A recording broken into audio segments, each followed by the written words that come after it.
කාලෙකින් සෙට්ටුණු තානවා ඔය පැත්තේ මොකෝ බං වෙන්නේ දුක දන්න නිසා නෑ දුක තව එකට විඳින්න දෙන්නේ වදන් එවන්නේ තැපැලෙන් පස්සේ තමයි බොට වදින්න ගන්නේ බොල චරාව වට කර මල් සුවඳක් නෑ විඳින්න දන්නේ කරත් ළඟට ගෙනව නෑනේ කරතට බඳින්න දෙන්නේ උදේ ගැම්මට වැඩ කර තරට තමයි කොන්ද රිදෙන්න ගන්නේ විස කාපුවා නෑ ගයේ තියලා තමයි දෝලා ගන්නේ මගේ වදන් වල වහන්නේ පිස්සු කෙලියෝ තමයි මකෝලා ගන්නේ ටයිමින් බර්නන් ටයිමින් අදගෙන කොමරි ඵලයන් පන්ති හැදෙන මිනිහ හැදෙනව කොමත් හැම තැන ගහන්න ඕන වගන්ති පොඩි මල්ලිල වට කරගෙන අදගෙන ඉන්නව පේනවා ගැන්සි මම දෙදාන් පස්සේ තමයි මටත් එන ප්‍රශ්නයක් හැබැයි ජෙන්සි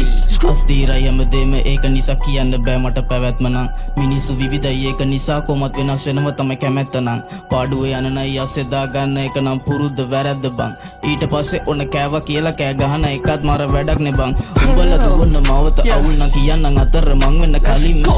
වෙන දේවල් අවුල් කියා දන්නව නම් ඒ බැඳෙන්නේ තදින්ම ගොඩ එන්න ක්‍රමේ දන්නව බං කොමරි වැටිච්ච වලින් වින නෙවෙයි හෝන් ගෙවත් වැඩන්න බං ඉතින් බීරි අලින්ට සල්ලකන්න ඕනේ නා සල්ලකන්න ඕනේ බලක්වන්න ඕන දේවල්ක් වන්න ඕනේ නිකන් දෙනව නම් ඕන මගුලක් උඹලට තොරකන්න ඕනේ දෙයක් කරද්දි පසට අදින්න මිනිස්සු නම් ගලවන්න ඕනේ හසුවට වැටෙයි බෝදේ හිතේ තියාගන්න එපා බං ක්‍රෝදේ